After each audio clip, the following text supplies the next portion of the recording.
A lot of this isn't going to make sense to you, and I'm sorry about that.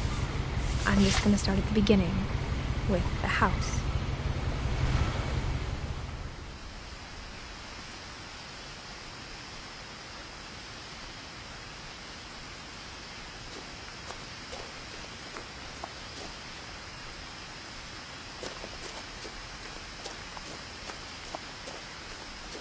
I lived here until I was 11, but I wasn't allowed inside half the rooms.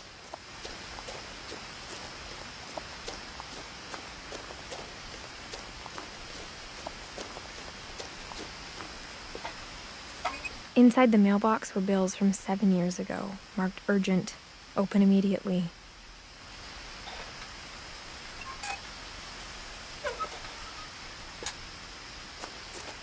I hadn't been back since my brother Lewis's funeral.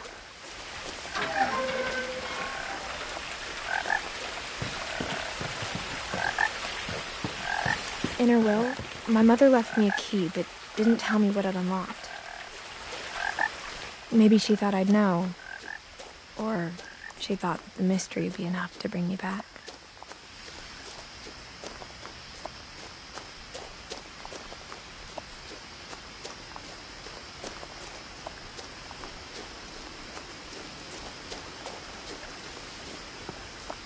The truth is, even after I inherited the house, I never thought I'd come back to it. But now I had questions about my family that only the house knew the answers to. The woods around the house have always been uncomfortably silent, as if they're about to say something but never do.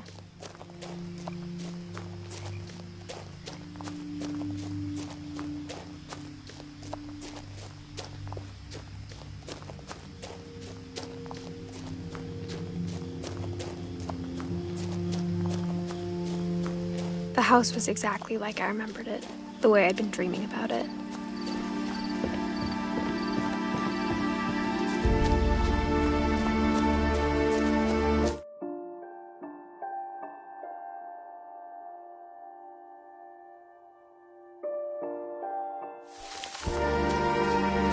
As a child, the house made me uncomfortable in a way I couldn't put into words.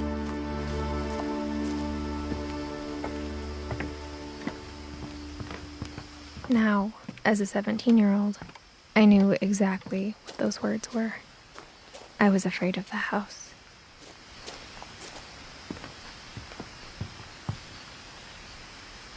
I hoped the key might unlock the front door. It didn't.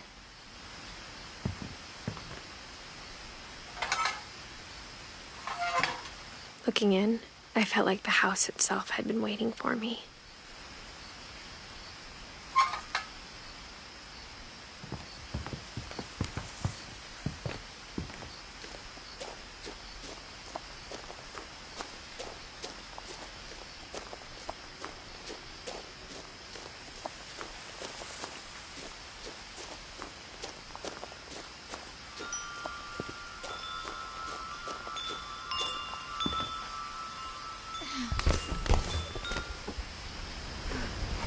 Crawling through the doggy door used to be a lot easier when I was 11.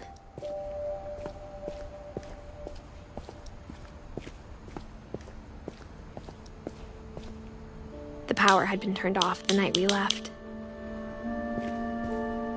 For the first time in years, I felt like I was home. But instead of a family, there were just memories of one. Like how only one restaurant would deliver to our house, so we had Chinese a lot. Or how after Lewis started working at the cannery, we all got sick of eating salmon. Except our cat, Molly.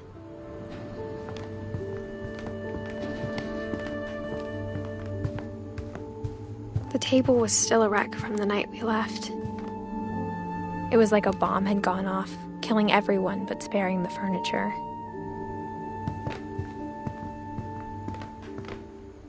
Nothing in the house looked abnormal. There was just too much of it, like a smile with too many teeth.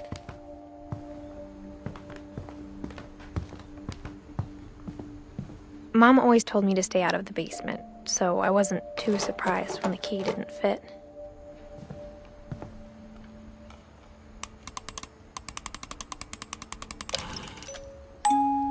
Great-Grandpa Sven built a music box for Barbara, along with the rest of the house.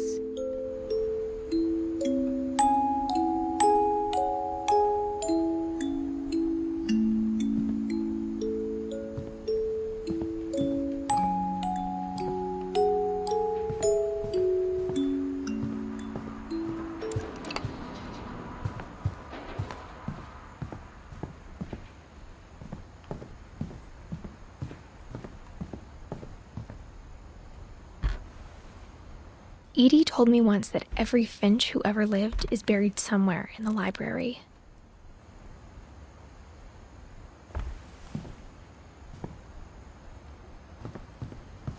My mom wasn't much of an optimist, but she never stopped believing that my brother Milton was alive.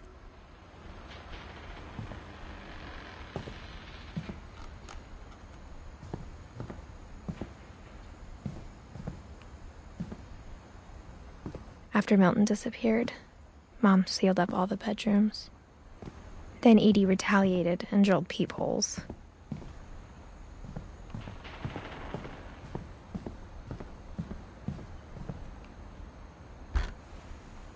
My Grandpa Sam spent 7 years sharing a room with his dead brother, Calvin.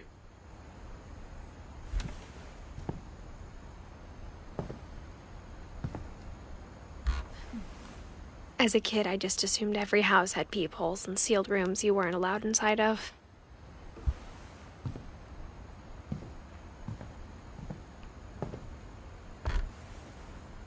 The last time I was in Edith Sr.'s room, I was 10 and she was painting my portrait.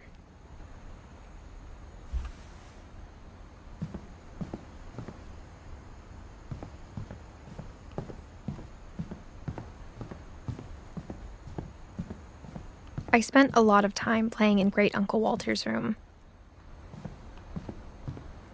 Lewis told me there were secret passages, but I never believed him.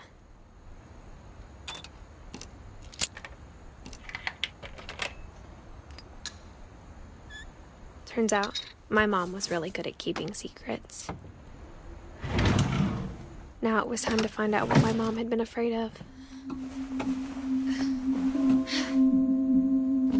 Reading this, maybe it sounds like I had a plan, but I had no idea what was behind that door.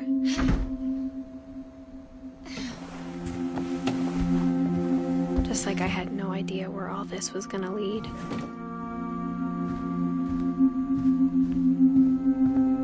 I got the sense Edie had spent a lot of time here, before my mom sealed the doors.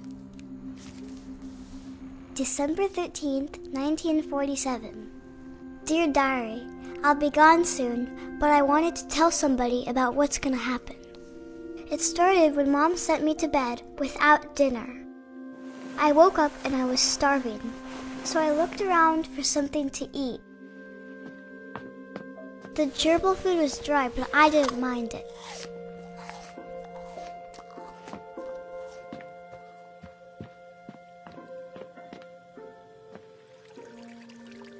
I thought about eating Christopher, but I held back.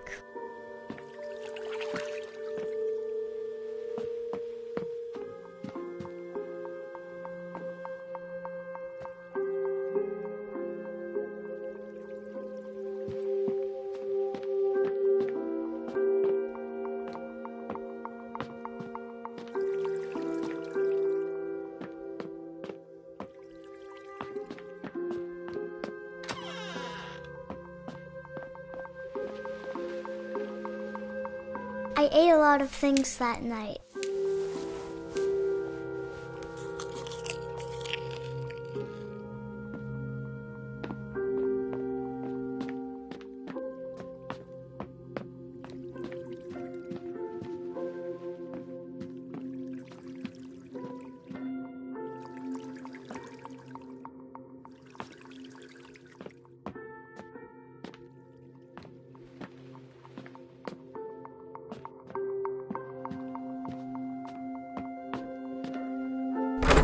Mom, can I come out now? late. Go to sleep. My Halloween candy was all gone. Then I heard chirping outside my window. It was a barn swallow going back to her nest. I reached out for her.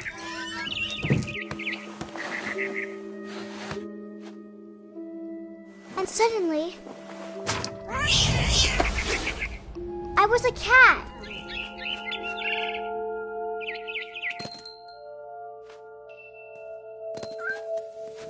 I tried to be quiet, but the bird was really scared.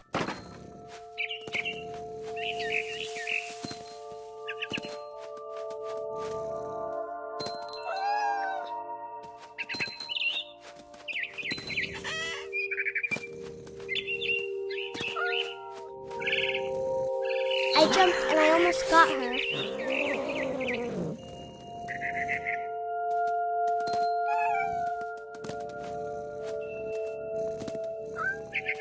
I could tell she was getting really tired.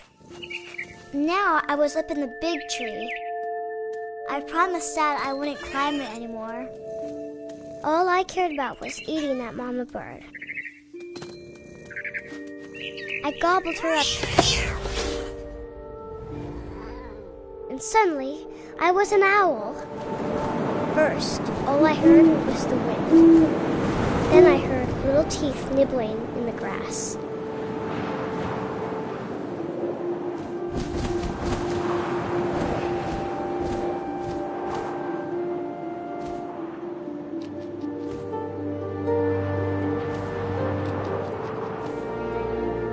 Rabbits.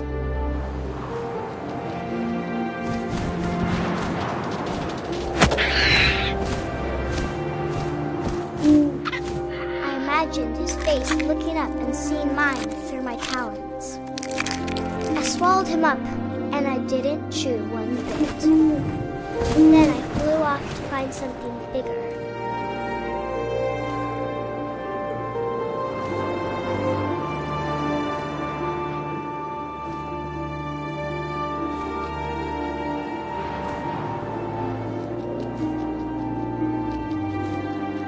A mama rabbit.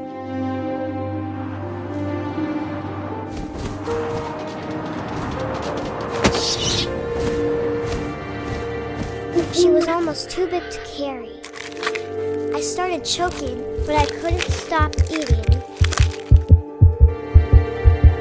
And suddenly, I was a shark.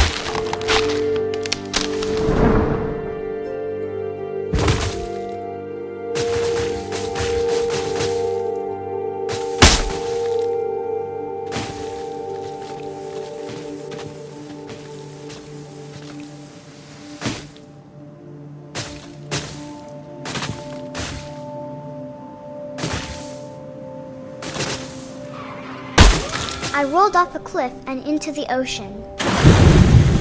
Now, I was hungrier than ever.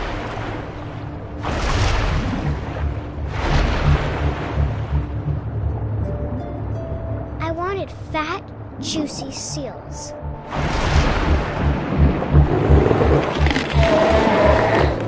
I tore off her flipper, and it tasted really good.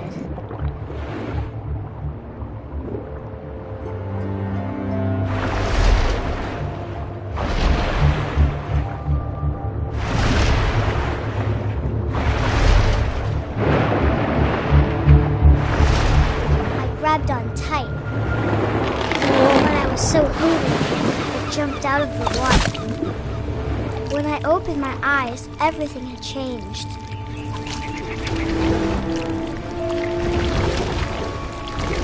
Now I was a monster, and I smelled people everywhere.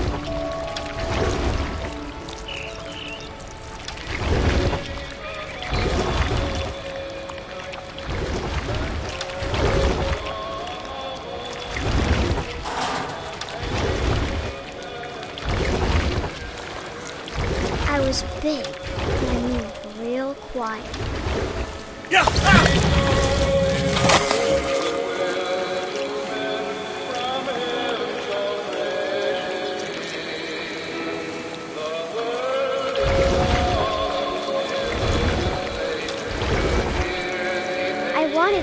stop, but also I didn't.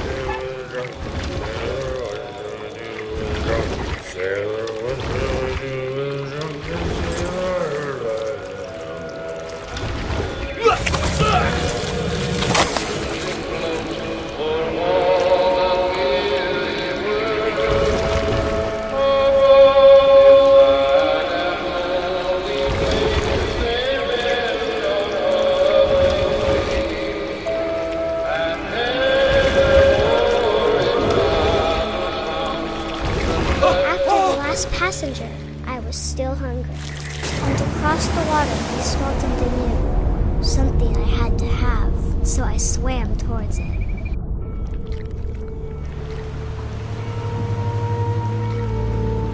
I slithered onto the sand, and the good smell went into an old pipe.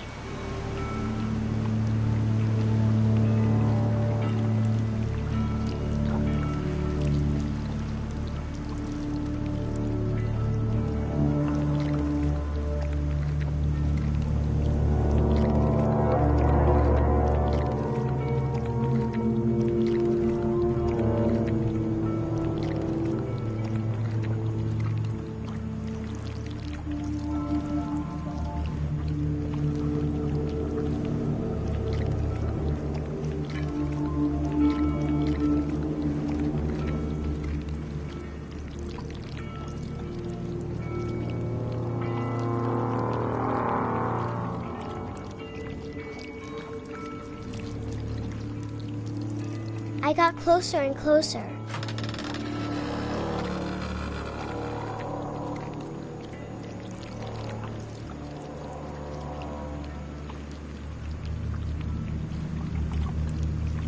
All of my stomach started growling.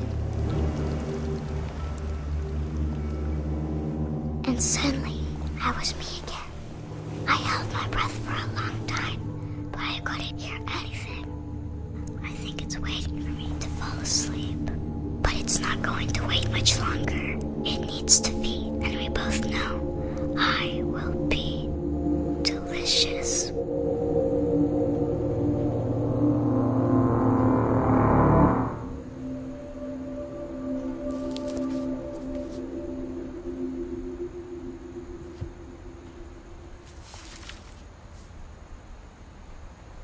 I'm not sure if I believed all of that, but I'm sure Edie would have.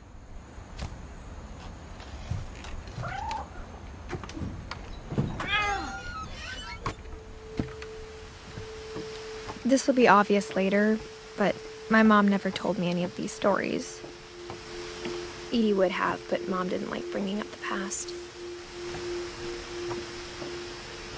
Though, when we adopted a stray kitten, she was the one who named it Molly. I spent a lot of time in Great-Grandma Edie's room. When Edie told people Sven was killed by a dragon, she could also have said he was building a dragon-shaped slide that collapsed. One summer, they evacuated the island, but Edie refused to go. For a few weeks, she was a celebrity. I hadn't thought of myself as Edith Jr. for a long time. Edie gave a big interview about a mole man living under the Finch house. My mom was furious.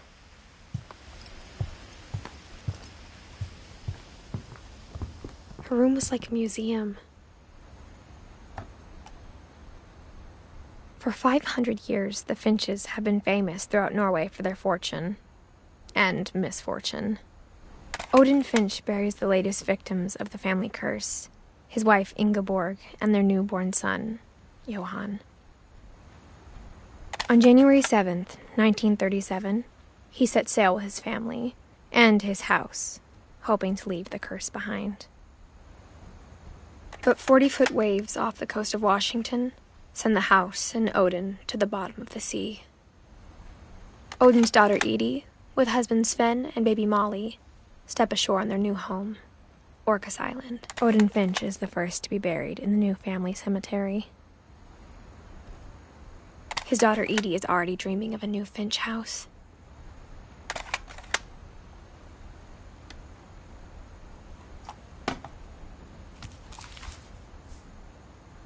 whatever's wrong with this family, it goes back a long ways.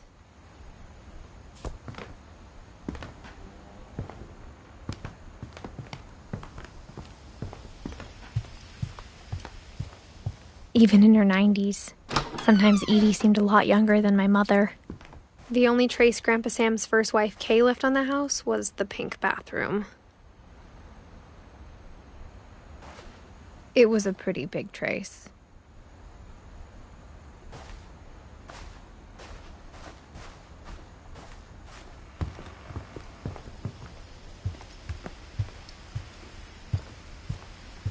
Edie knit me a new pair of gloves every year, just in time to replace the old ones. Louis died a week before we left, but Edie had already started to memorialize him.